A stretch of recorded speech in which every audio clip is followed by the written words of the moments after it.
Hello everyone, this is Prince Singh. Focus tutorial में आपका स्वागत है। आज जो मैं आपके लिए लेके आया हूँ वो एनपीओ का क्विक रिव्यू है। वो आप देखो, जो भी हमने अभी तक एनपीओ की लास्ट क्लासेस में डिस्कस कर रहा है उसका एक क्विक रिव्यू मैं आपको देने वाला हूँ, जिसमें आपको कुछ मिस हो गया हो या फिर आप उसको फटाफट आपने कुछ देखना हो, एग्ज़ाम से पहले आपने देखना हो, अपनी मेरी वीडियो देखो, आपको ऑलमोस्ट सारे फॉर्मेट्स हैं वो सारे क्लियर हो जाएंगे। देखो, आपके सामने सबसे पहले स्क्रीन पे आ रहा है एनपीओ। एनपीओ आप जानते हो जिसका मेन मोटिव प्रॉफिट अर्न करना नहीं है, सिर्फ सर्विसेज प्रोवाइड करना है। एनपीओ के अंदर जो फाइनल अकाउंट हमारे बनाए जाते हैं वो होता है एक तो रिसिप्ट एंड पेमेंट अकाउंट, एक इनकम एंड एक्सपेंडिचर और एक बैलेंस शीट। ओके, इसमें रिसिप्ट एंड पेमेंट आपको क्वेश्चन में दिया होगा, इनकम और एक्सपेंडिचर हमने क्वेश्चन में रेडी करनी है। ये एनपीओ समझने में बिल्कुल स्टार्टिंग में मैंने आपसे डिस्कस करा था कि इनकम और एक्सपेंडिचर के नेचर को समझना बड़ा ज़रूरी है। अगर आपने एनपीओ समझना है, अगर आपको जो इनकम और एक्सपेंडिचर है अगर उसका नेचर क्लियर हो जाता है तो बस फिर आपके लिए एनपीओ कुछ भी नहीं है। मतलब आपके जो 10 मार्क्स हैं, जितने भी मार्क्स का ये आएगा, आपके जो जो टॉपिक जिस मार्क्स के आएंगे आपके वो कन्फर्म है, फिक्स्ड है। अब देखो, इनकम एंड एक्सपेंडिचर हैं जो हमारे वो 3 टाइप्स के होते हैं, 3 नेचर होता है उसका, रिवेन्यू नेचर, कैपिटल नेचर और deferred revenue nature. Revenue nature की जितनी भी आइटम्स आती हैं वो सारी की सारी इनकम एंड एक्सपेंडिचर में डालते हैं हम। कैपिटल नेचर की सारी आइटम हम डालते हैं बैलेंस शीट।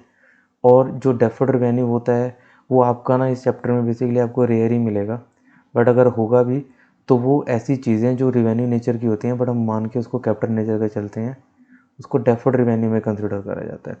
ठीक है, क्लियर। रिवेन्यू नेचर ऐसी इनकम, ऐसी एक्सपेंसेस जो रेकरिंग नेचर की हैं, बार बार होने वाली हैं, या फिर जिनकी सर्विसेज हमने एक बार ले ली हैं या हमने सर्विसेज दे दी हैं, उनके लिए दोबारा अगर हमने सर्विसेज लेनी है तो उनके लिए हमें दोबारा पेमेंट करनी पड़ेगी या पेमेंट मिलेगी हमें।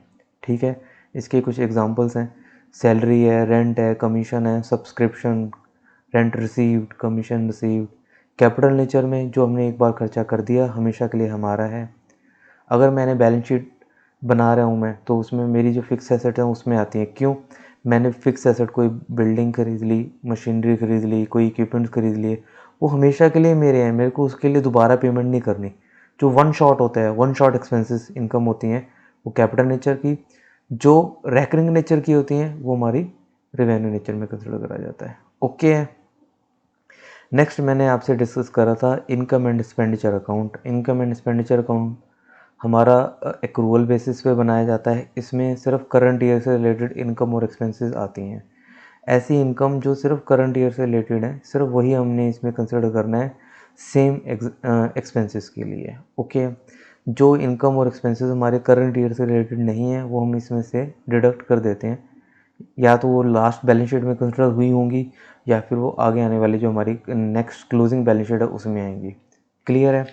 इसकी जो इनकम साइड है, जो इनकम रिवेन्यू नेचर की इनकम है, जैसे पीछे नेचर सीखा था, सब्सक्रिप्शन है, मंथली, क्वार्टरली, ईयरली रिसीव होती है। Donation, general donation, small amount of donation हमारा रिवेन्यू नेचर में आता है। एंट्रेंस फीस है, रेंट रिसीव हुआ, कमीशन रिसीव हुई, इंटरेस्ट ऑन इन्वेस्टमेंट, ये सारी वो इनकम्स हैं जो हमें विद इन ईयर जिनके बेनिफिट मिल जाते हैं या फिर हम उनकी पेमेंट कर देते हैं। जैसे कि ये डेबिट साइड में है, सैलरी हमने दी है, रेंट दिया रिपीट है, कमीशन हमने रिपीट करनी होती है, interest on loan annual basis पे दिया जाता है, डेप्रिसिएशन हम एनुअल बेसिस पे चार्ज करते हैं फिक्स एसेट्स पे, जो एक परसेंटेज दे रखी होगी, जो भी एसेट्स की परसेंटेज होगी 10%, 15% या जो भी एसेट्स है उसके अकॉर्डिंगली आपने इसमें डेप्रिसिएशन, सिर्फ अमाउंट ऑफ डेप्रिसिएशन लगाना है। अगर मेरे पास बिल्डिंग है और उसकी वैल्यू है 10 लाख और 10% डेप्रिसिएशन लगाना है तो सिर्फ जो 1 लाख हैं वो आएंगे हमारे पेमेंट साइड में। Okay, loss on sale of fix assets, कोई पुरानी एसेट हमने बेची है, अगर हमें उसमें कोई नुकसान हो गया तो वो डेबिट में आता है। सेम अगर कोई प्रॉफिट होगा तो उसमें क्रेडिट में आ जाएगा। रेयरली प्रॉफिट तो रेयरली होते हैं बट कुछ भी हो सकता है आज के टाइम पे। चैरिटी एक्सपेंसेस हैं, कंजम्पशन ऑफ स्टॉक है, चैरिटी शो रिसिप्ट इनकम में आ गई, लॉकर रेंट रिसीव हो गया। इसका जो रिजल्ट होता है वो हमारा होता है सरप्लस और डेफिसिट। हम सरप्लस ही मान के चलेंगे जी। बैलेंस शीट में कैपिटल फंड में हमने सरप्लस ऐड करना है अपना। इनकम एंड एक्सपेंडिचर में अगेन मैं आपको बता रहा हूँ जो सिर्फ करंट ईयर से रिलेटेड इनकम और एक्सपेंसेस है सिर्फ वही हम डालते हैं। ओके, देखो नेक्स्ट इनकम एंड एक्सपेंडिचर में सब्सक्रिप्शन की जो प्रेजेंटेशन है वो हमने शो करी हुई है आपके सामने, जो स्क्रीन में आ रहा होगा। जो हमें एक्चुअल सब्सक्रिप्शन रिसीव हुई है रिसिप्ट एंड पेमेंट अकाउंट के थ्रू, वो यहाँ पे आएगी। इस साल से रिलेटेड सब्सक्रिप्शन जो हमें इस साल मिलनी थी, ध्यान रखना, जो करंट ईयर की सब्सक्रिप्शन है जो इस साल से रिलेटेड है, मतलब जो हमें इसी साल मिलनी थी बट अभी तक रिसीव नहीं हुई। जैसे सपोज़ करो हमारे 1000 मेंबर हैं, पर मेंबर 50 पे अगर करता है तो 50,000 रुपये मिलने चाहिए थे। एक मेंबर है, उसने उसने क्या करा है, उसने 500 रुपीज़ हमें पेमेंट नहीं करी, ठीक, 500 रुपये उसने अभी तक हमें नहीं दिए, तो वो हमारी इसी साल की इनकम है। डजेंट मैटर हमें रिसीव हुई हो चाहे रिसीव ना हुई हो, इनकम तुम्हारी इसी साल की है, तो मैं उसको इसमें प्लस करूँगा, यानी आउटस्टैंडिंग क्लोजिंग में ऐड कर लूँगा। सेम पिछले साल का अगर कोई पैसा अगर हमें मिलता है, लास्ट ईयर की सब्सक्रिप्शन 1000 रुपीज़ हमें मिल रही है, ठीक है, बट वो इस साल की इनकम तो नहीं है, तो इसको हम माइनस कर देंगे। सेम हमें नेक्स्ट ईयर के लिए सब्सक्रिप्शन रिसीव हुए थे, किसी मेंबर ने हमें अगले साल के लिए पेमेंट कर दिया। अगर हम 2022 को कंसिडर कर रहे हैं तो 2023 के लिए अगर किसी ने पेमेंट कर दी है तो हमारी इस साल की इनकम नहीं है, तो उसे हम हटा देंगे। सेम लास्ट ईयर की जो इनकम है वो इस साल, लास्ट ईयर जो एडवांस है वो इस साल हमें रिसीव होगी, तो हम इसमें हम ऐड करते हैं और फाइनल अमाउंट यहाँ पर डालते हैं। ओके, सीधा स्टैंडर्ड आउटस्टैंडिंग जो होता है क्लोजिंग, वो होता है प्लस, ओपनिंग क्या होगा, माइनस, ठीक है ना। एडवांस जो क्लोजिंग होता है वो होता है माइनस, तो एडवांस क्लोजिंग माइनस होगा तो एडवांस ओपनिंग हम करेंगे plus. Okay, opening outstanding subscription asset होती है पैसे मिलने से, ठीक। क्लोजिंग आउटस्टैंडिंग भी एसेट होती है जो इस साल मिलने थे। ये ओपनिंग आउटस्टैंडिंग सब्सक्रिप्शन वो जो मिल गए एक्चुअली, जो इस साल मिल गए हमें। ओपनिंग आउटस्टैंडिंग हमने क्या करा है माइनस, क्लोजिंग आउटस्टैंडिंग हमने करा है प्लस। सेम जो ओपनिंग एडवांस जो पिछले साल ही मिल गए थे हमें करंट ईयर के लिए, वो हमने ऐड कर लिए हैं अपने। जो हमें इस साल मिले हैं अगले साल के लिए, तो हमने माइनस कर दिया। देखो हमने इस साल मिले हमें नेक्स्ट ईयर के लिए, आज मैं कर रहा हूँ इस साल कर रहा हूँ माइनस, तो अगले साल में क्या करूँगा, उसको प्लस करूँगा ना। सेम अगले साल के लिए वो ओपनिंग हो जाएगी, तो ओपनिंग प्लस होती है, क्लोजिंग माइनस होती है, ऐसे भी आप ध्यान रख सकते हो। ये इनकम एंड एक्सपेंडिचर की प्रेजेंटेशन है। अगर आप सब्सक्रिप्शन अकाउंट बनाते हो, that is too easy for everyone, उसके लिए कुछ नहीं करना।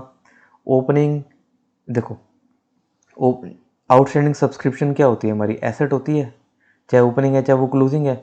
एसेट्स के डेबिट बैलेंसेस होते हैं, एसेट्स के डेबिट बैलेंसेस होते हैं, तो ओपनिंग जो सब्सक्रिप्शन है वो डेबिट साइड से शुरू हुई, क्रेडिट पे ख़त्म हो गई। लाइबिलिटीज़ एडवांस पहले से मिल गई, लाइबिलिटीज़ के क्रेडिट साइड से शुरू होते हैं। ओपनिंग बैलेंस यहाँ डाला, क्रेडिट साइड में डाला, और क्लोजिंग बैलेंस डेबिट साइड पे ख़त्म हो गया एडवांस का। यहाँ पे जो हमें इस साल सब्सक्रिप्शन रिसीव हुई, final figure income and expenditure की निकल आती है बैलेंसिंग फिगर में, जो हमने सीधा स्ट्रेट फॉरवर्ड वहाँ पे डाल देनी है। कुछ भी नहीं है, आउटस्टैंडिंग क्लोजिंग प्लस करना है, एडवांस क्लोजिंग माइनस करना है, बाकी उल्टा। ओके, इनकम एंड एक्सपेंडिचर में जो इनकम आती है वो करंट ईयर से रिलेटेड आती है। पीछे हम सब्सक्रिप्शन डिस्कस कर रहे थे, सब्सक्रिप्शन हम पीछे से डिस्कस करते हुए आ रहे हैं। जो कॉन्सेप्ट सब्सक्रिप्शन के लिए है वही बाकी अदर इनकम्स के लिए है। ओके है, देख लो आपके सामने, outstanding closing plus, outstanding closing करना है plus, opening minus, advance closing हमने करना है माइनस, ओपनिंग करना है प्लस। ओके, सेम कोई एक्सपेंसेस होती हैं, सेम ही कॉन्सेप्ट है। आउटस्टैंडिंग इस साल का खर्चा था हम प्लस कर रहे हैं, आउटस्टैंडिंग ओपनिंग लास्ट ईयर का खर्चा पेमेंट इस साल हो रही है माइनस, एडवांस क्लोजिंग इस साल हमें मिल गई, अगले इस साल हमने पेमेंट कर दिया अगले साल के लिए, क्लोजिंग एडवांस हमने माइनस कर दिया, ओपनिंग एडवांस हमने प्लस कर लिया। जो इस साल का खर्चा हमने लास्ट ईयर पे कर दिया था तो दोबारा थोड़ी पेमेंट करेंगे, बट खर्चा इसी साल का है। Okay, final amount same income है, चाहे आपकी इनकम है चाहे वो आपकी एक्सपेंडिचर है चाहे वो सब्सक्रिप्शन है, सबके लिए सेम कॉन्सेप्ट फॉलो होता है। इस किसी के लिए कुछ डिफरेंट नहीं है, सब कुछ सेम है, साइड बदलती रहती है। इनकम क्रेडिट साइड में आ जाएगी, एक्सपेंसेस आपकी डेबिट साइड में आ जाएगी, बट यही ध्यान रखना है।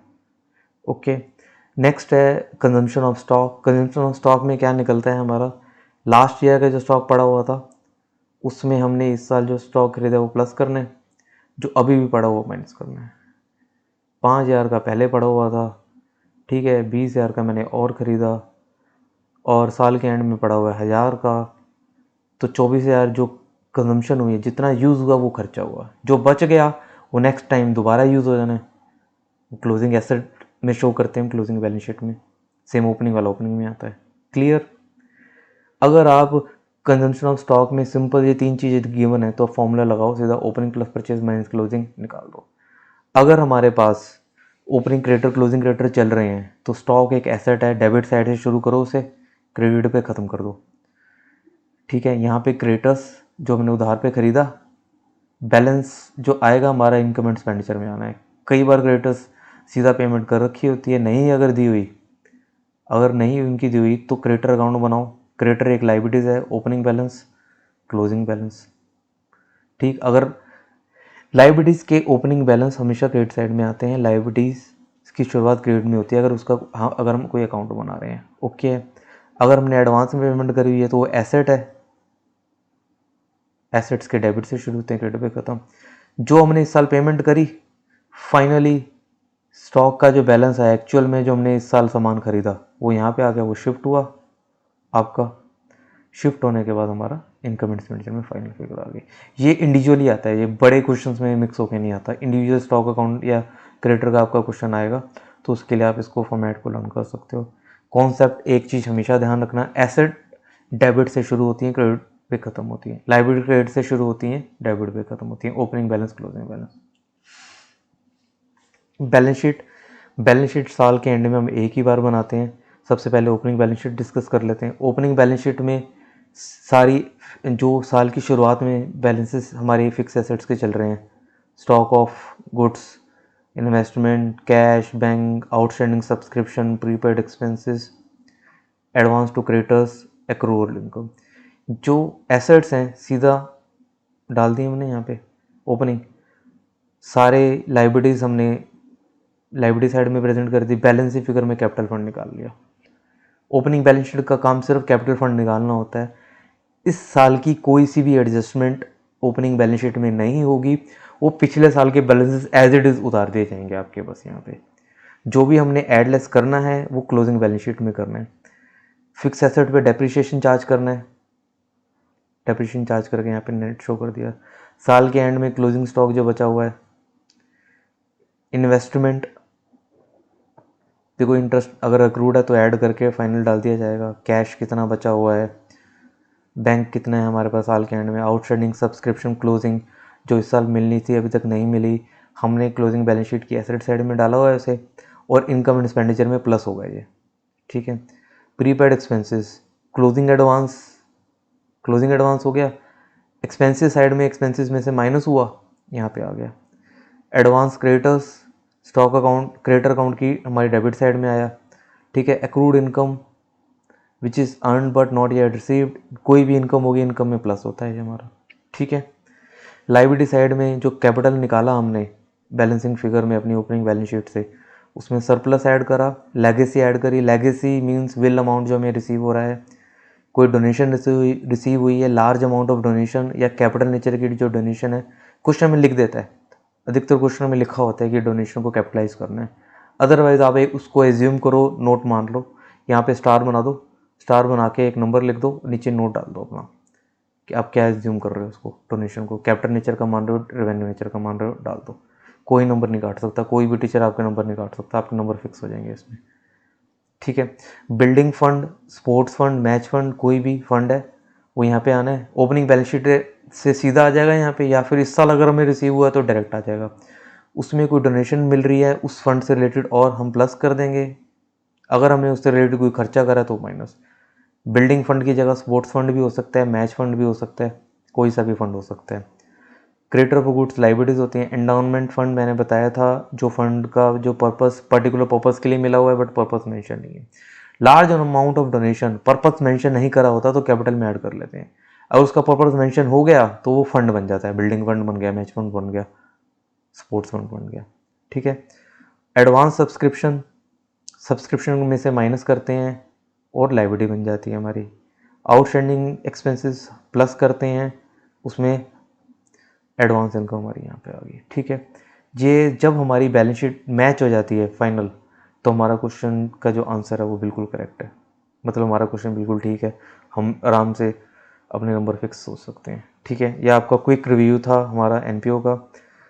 ठीक है, बाकी फिर हम नेक्स्ट क्लास में आपके लेके आएंगे इसके क्वेश्चंस, प्रैक्टिकल क्वेश्चंस लेके आएंगे, तब डिस्कस करते हैं। Okay, thank you for watching.